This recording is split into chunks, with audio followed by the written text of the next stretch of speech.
امام حسین علیہ السلام نے جب کوفہ سے ہزاروں دعوت نامے وصول کیے تو انہوں نے اپنے چچا زاد بھائی حضرت مسلم بن عقیل علیہ السلام کو وہاں سفیر بنا کر بھیجا۔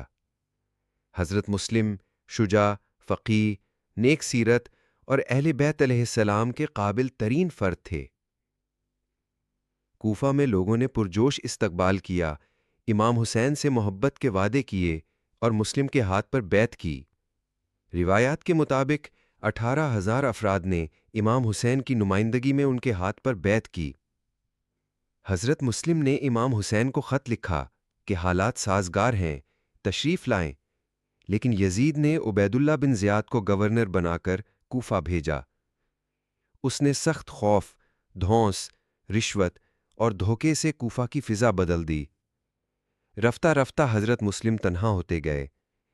کوفہ وہی تھا جس نے علی سے وفا نہ کی، اب حسین کے نمائندے سے بھی پیچھے ہٹ رہا تھا۔